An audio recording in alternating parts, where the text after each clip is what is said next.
बात है कि परिवार पहचान पत्र हरियाणा सरकार की एक बहुत ही महत्वाकांक्षी योजना है। इसके तहत परिवार की आईडीज़ भी बनती हैं, जिससे सभी योजनाएं जो भी सरकार के तहत चल रही हैं उनको परिवार पहचान से लिंक किया गया है, जिसमें से आपकी इनकम वेरिफिकेशन, कास्ट वेरिफिकेशन और अब एक इसमें नया जोड़ा गया है एलिमेंट, राशन कार्ड भी जनरेट अब परिवार पहचान पत्र से ही लिंक होकर होंगे।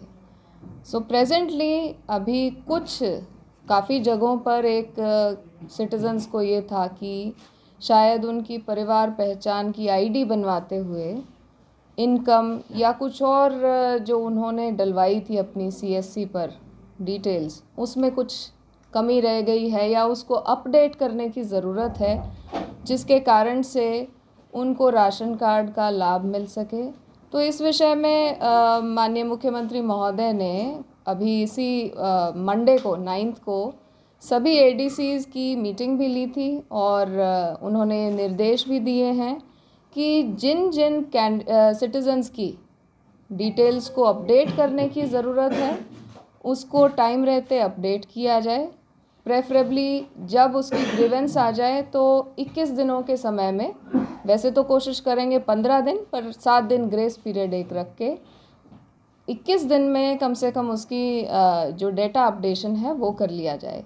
हमने देखा कि इस साल के शुरुआत से ही काफ़ी सिटीजन्स अलग अलग ज़िलों में आ रहे थे, तो पंचकुला में भी पहुंच रहे थे अपनी रिक्वेस्ट लेकर। किसी 3-4 क्राइटेरिया हैं जिस पर उनका ज़्यादा बेस था ग्रीवेंस की। एक तो उनकी इनकम ठीक से वेरीफाई नहीं हुई, प्रॉबेबली जब उन्होंने पीपीआईडी बनवाया या तो खुद डेटा अपलोड किया या सीएससी सेंटर्स पर जाकर किया, तो किन्हीं कारणों से उस वक्त जो उन्होंने अपनी एम्प्लॉयमेंट दर्शाई, आज के डेट में उस स्थिति में परिवर्तन आ चुका है। पहले यदि कोई कॉन्ट्रैक्ट पर लगा हुआ था तो बीच में उसकी नौकरी छूट गई, अब वो प्राइवेट एम्प्लॉयमेंट या अनएम्प्लॉयड की कैटेगरी में आ गया है, या उनको लगता है कि वेरीफाई करते हुए गलती से चढ़ाते हुए ही किसी नवजात के सामने शायद गलती से इनकम चढ़ गई या हाउसवाइफ के सामने चढ़ गई। तो इस सभी इशू को देखते हुए पंचकुला ज़िले में अलग अलग जगह पर ग्रीवेंसेस रजिस्टर करने के लिए सरकार ने एक जेड क्रिम्स होते हैं, जोनल क्रिड मैनेजर्स, उनको ये ग्रीवेंस लॉगिन्स प्रोवाइड किए हैं। ये सीएम साहब के निर्देश के बाद ये ग्रीवेंस लॉगिन्स लाइव हो गए हैं। पंचकुला शहर में हमने कोशिश की है, क्योंकि ज़्यादातर बेनिफिशरीज़ और ज़्यादा लोड जो है अपडेशन का पंचकुला शहर में रहने वाला है, तो मैं ब्रीफली आपको एक हमारा शेड्यूल जो हमने प्राइमरीली अभी 13 तारीख से लेके 25 तारीख तक का ड्रॉ किया है, उसमें पंचकुला में हम Rajiv colony, Indira colony, Mahadev colony, Abhaypur, Budhanpur और इसके साथ साथ म्यूनिसिपल कॉरपोरेशन का सेक्टर 4 का जो दफ्तर है उसमें साइमल्टेनियसली कैंप चलाएंगे, जिसमें जेड क्रिम बैठकर आने वाले सिटीजन्स के ग्रीवेंसेस को ग्रीवेंसेस पोर्टल के माध्यम से फीड करेगा और आगे पहुंचाएगा। बहुत ज़्यादा हमने स्टाफ की बहुतायत इसलिए इसमें नहीं रखी कि जिनको इस कार्य की सबसे ज़्यादा नॉलेज है, जेड क्रिम्स बहुत ही जिम्मेदार लोग हैं, तो वो देखभाल के बड़े अच्छे तरीके से टैकल करके और इन ग्रीवेंसेस को पूरी सीरियसनेस के साथ एक्यूरेटली फीड करेंगे। सिमिलरली आपके ब्लॉक मोरनी, कालका, मोरनी, पिंजौर और बरवाला और रायपुर रानी, इसमें बीडीओ ऑफिसेज में ये जेड क्रिम्स बैठेंगे। कालका में म्यूनिसिपल कमेटी के ऑफिस में भी जेड क्रिम्स बैठेंगे। जेड क्रिम्स या ऑपरेटर्स जिनके भी लॉगिन्स हमने क्रिएट करवाए हैं, ये बैठकर सभी सिटीजन्स की ग्रीवेंसेस लेंगे और उसको अपलोड करेंगे। और हमारी पूरी कोशिश है कि बहुत ही जल्दी हम इन ग्रीवेंसेस को सॉर्ट आउट कर सकेंगे। तो जहाँ कहीं भी सिटीजन्स की ये ग्रीवेंस रहती है कि उनकी इनकम ठीक से नहीं चढ़ पाई या उनके फैमिली मेम्बर्स के डेटा में कोई परिवर्तन करना है या उनके जो पूरी आय है, पिछले इनकम टैक्स रिटर्न्स किसी ने फाइल किए थे या नहीं किए थे, वो गलती से यदि चढ़ गया, या वो अब अपडेट कराना चाहते हैं अपने परिवार वालों का स्टेटस, उनकी एज, उनके ऑक्यूपेशन, तो इस तरीके की सारी ग्रीवेंसेस हम लोग टेकअप करेंगे। Thank you. मैम अभी तक देखा गया है जिस तरीके से कि परिवार पहचान पत्र में लोगों को बहुत सारी दिक्कतें आ रही हैं, तो आपने भी बताया कि जेड क्रिम एक कोई जी नाम जी है, जेड क्रिम कौन लोग होंगे ये? जेड क्रिम्स जो पहले सीएससी ऑपरेटर्स हुआ करते थे, फिर उन्हीं में से जो जिनकी परफॉर्मेंस बढ़िया रही है उनको जेड क्रिम्स का ओहदा दिया गया है। ये Z crimes basically zonal level पर बैठते हैं। अभी इनको बीडीपीओ लेवल पर और शहरों में एमसी लेवल पर बैठाया गया है। तो जैसे जैसे सिटीजन्स अपनी ग्रीवेंसेस लेकर आएंगे, ये उनकी पहले पीपीआईडी चेक करेंगे, उसमें क्या डिटेल चढ़ी हुई है और सिटीज़न उसको कैसे अपडेट कराना चाहता है। हर एक के आगे कल हमारी ट्रेनिंग भी हुई है हेड ऑफिस लेवल से, जिसमें पूरे क्रिड स्टाफ ने ट्रेनिंग ली है। तो वो उस ग्रीवेंसेस के आधार पे कंसर्न जो बॉक्स है उसको टिक करके उसकी ग्रीवेंस को अपलोड करेगा। क्या ये पर्टिकुलर को डेज होंगे मैम कि तभी ये लगेगा मैम जो कैंप आप ऑर्गेनाइज कर रहे हैं, जी। कुछ पर्टिकुलर डेज होंगे कि इसके बाद भी ये चलता अभी रहेगा? हमने 25 तक का शेड्यूल बनाया है। ये इसीलिए बनाया है कि फ़िलहाल हम शुरू के 10 दिन को लेकर चल रहे हैं। जितने आ जाते हैं, ज़रूरत पड़ती है तो उसके बाद भी कंटिन्यू करेंगे। मैम क्या सीएससी सेंटर के अंदर अपडेशन नहीं होगी जो इसको पीपीबी को हमने ये महसूस किया है कि अब क्योंकि अपडेशन का मामला है, थोड़ी सी एक्यूरेसी ज़्यादा डिमांड करता है। थोड़ी सी एक समझ की बात है कि वो समझें पहले ग्रीवेंस क्या है। इतने सब लोगों को ट्रेन करना और सबसे एक्सपेक्ट करना कि सभी एंट्री ठीक करेंगे और इतने सब लोगों को हम मॉनिटर नहीं कर पाएंगे। तो कुछ चुनिंदा लोगों को जिनको इस काम की भरी पूरी समझ है उनको आइडेंटिफाई किया। बात मानी जाए तो सीएससी सेंटर के अंदर अपडेशन नहीं की जाएगी, ये कह जी सकते जी हैं?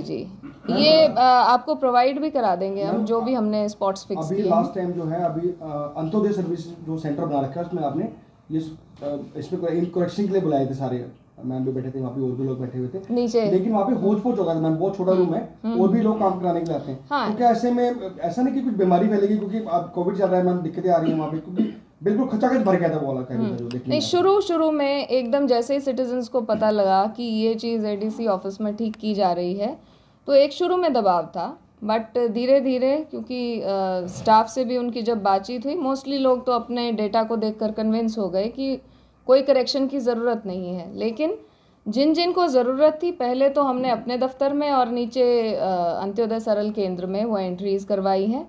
और अब क्योंकि एक अलग ही ग्रीवेंस पोर्टल लाइव हो गया है, तो अब सारी एंट्रीज उस डेडिकेटेड पोर्टल के थ्रू होंगी। मैम, इस तरह जब इनकम एक की मिनट जी, लेटर। ये बताइए कि अभी तक आपके पास कुल कितनी ग्रीवेंसेस आई हैं पूरे? हमारे पास लगभग 3000 के लोग आ चुके हैं, जिसमें से जिनके ग्रीवेंसेस इनकम को लेकर जो रिक्वेस्ट थी वो 720 रिक्वेस्ट हम जनरेट करके, और उसमें करेक्शन मॉड्यूल एक होता है उसमें हम एंट्री करा चुके हैं। जैसे अब ग्रीवेंस मॉड्यूल में स्पेसिफाइड जो है बिल्कुल अलग से एक मॉड्यूल है, उसके तहत जितनी जितनी आती जाएंगी टाइम दर टाइम आपको सूचना देते रहेंगे। मैम टोटल आपके पास कितने हमारे पास यहाँ पे ग्रीवेंसेस की तो आपने कहा 3000 तक, टोटल कितने हमारे पास लोग हैं जो पीपीपी से अटैच? अभी मैं आपको एक फिगर जो हमने निकलवाई है, इस टाइम में पीपीपी से ऑटो जनरेटेड राशन कार्ड 46,716 हैं। 46,716 ये वो राशन कार्ड्स हैं जो पीपीपी से लिंक होकर ऑटो जनरेट हो जाएंगे। इसके अलावा किसी की यदि और इनकम वेरीफाई करके यदि लगता है कि एक 80 से नीचे वाकई आती है, तो उनका केस हम रेकमेंड करके ऊपर भेज देंगे। मैडम जेड क्रिम्स ने ਜਿਹੜੇ ਇਹ ਲੋਕਾਂ ਦੀ ਸ਼ਿਕਾਇਤਾਂ ਸੁਣਨਗੇ, ਜੇ ਇਹ ਕੰਮ ਨਾ ਠੀਕ ਕਰਨਗੇ ਸ਼ਿਕਾਇਤ किससे करेगी? हम बैठे हैं, एसडीएम्स हैं, हमने एसडीएम्स को भी लिखा है कि वो अपने अपने एरिया में। मैम आपके स्टाफ की तो पहले ही सीएम विंडो पे काफ़ी शिकायतें लगती हैं, वो नहीं अभी तक सॉल्व हुई। नहीं, मेरे ख्याल से आप देखेंगे टाइम दर टाइम जो भी ग्रीवेंसेस आती रही हैं, स्टाफ पूरी मेहनत से उनको सॉल्व भी करता रहा है, आगे भी करता रहेगा। मैम इनकम जो हम वेरीफाई करते हैं 5 लोग होते हैं कमेटी के, उनका टाइम ड्यूरेशन कोई नहीं मैम, क्योंकि वो कभी भी जैसे 10 दिन 15 दिन 20 दिन महीने 2-2 महीने नहीं आता। मेरा अपना भी केस था और मेरे जानकार थे, 3-3 4-4 महीने को कोई भी कॉल नहीं आई है इस बारे में। तो उनका टाइम ड्यूरेशन फिक्स नहीं होना चाहिए कि इस टाइम के अंदर वो इनकम वेरीफाई करेंगे या? No, you are right, 5 members हैं लोकल कमेटी में, ठीक है। तो कोशिश तो ऑफ कोर्स ये रहती है कि जैसे ही हमें किसी फेज का डेटा पुश हो गया है तो एक रीज़नेबल टाइम में 3-4 महीने में उसको कर दिया जाए। किन्हीं कारणों से यदि वो डिले होता गया है पिछले दिनों में, तो आगे कोशिश की जाएगी उसको ठीक टाइम पे ही वेरीफाई कराया जाए। 3000 ही आपके पास भीड़ रही थी लोगों की? हाँ जी। 3000 जिन्होंने अपडेट करवाना है?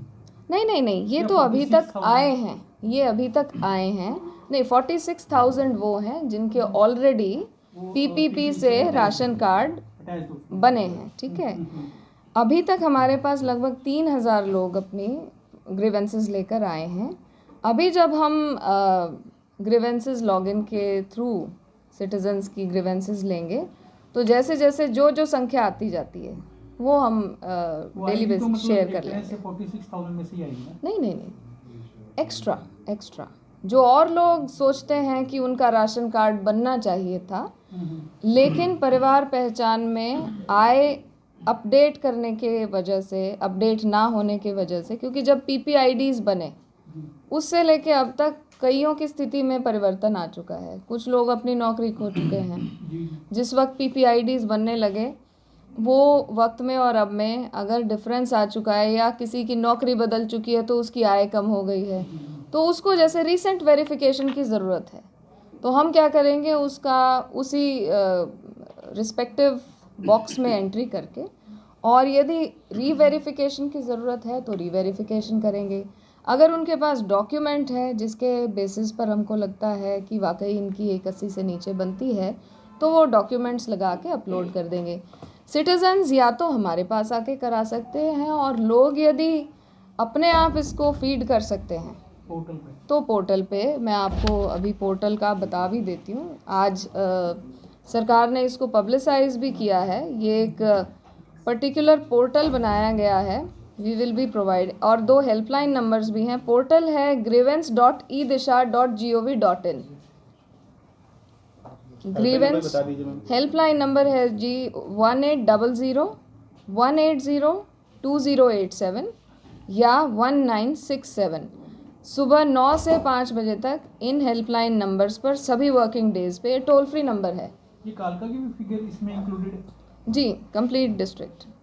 3,000 जी। इसमें कोई अगर कोई फॉल्स करता है, मान लीजिए, तो थ्रू पोर्टल पे अगर कोई अपनी रॉन्ग इन्फॉर्मेशन डालता है, how would you detect that? Wrong information कोई कैसे? भी, जैसे मान लीजिए किसी की मैलअपाइड टेंशन है कि भी मैं, क्योंकि वो ओपन पोर्टल है सबके लिए है, तो अगर वो उसका राशन कार्ड, देखिए, बैक एंड पे जो मैप्ड सर्विसेज हैं गवर्नमेंट की, जैसे पेंशन की हैं, जैसे डायरेक्ट टैक्सेस हैं, इनकम टैक्स के, यदि मान लीजिए मैंने कोई ITR भरी, मैं भर चुकी, लेकिन आज के डेट में मैं क्लेम करूं कि मेरी तो इतनी आय नहीं है, या मैं क्लेम करूं कि हम सारे अनएम्प्लॉयड हैं जबकि मैं सरकार की पेंशनर हूं, तो बैक एंड पे सरकार की जो डिफरेंट पोर्टल्स हैं वो कनेक्टेड हैं, लिंक्ड हैं, तो वो डेटा वहाँ से मैप हो जाता है।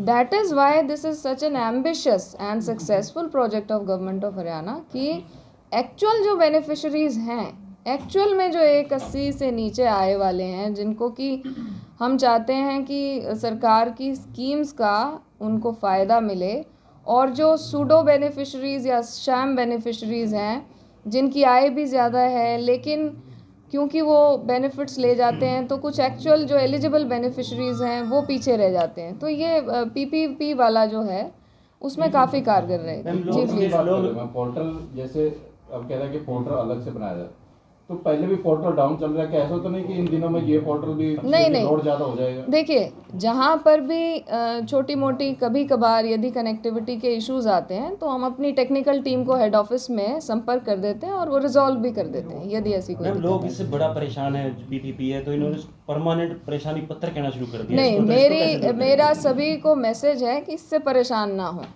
इससे परेशान ना हो। ये आपकी सहूलियत के लिए बनाया गई एक योजना है कि जिसमें मेरे ख्याल से ये पहली दफ़ा ऐसा हो रहा है कि एक्चुअल एलिजिबल बेनिफिशरीज़ को टैप किया जा रहा है, और जिन जो सरकारी योजनाओं का फ़ायदा कुछ बेनिफिशरीज़ को मिल रहा है और वो इसके लायक नहीं है, ऐसे बेनिफिशरीज़ आउट हो जाएंगे।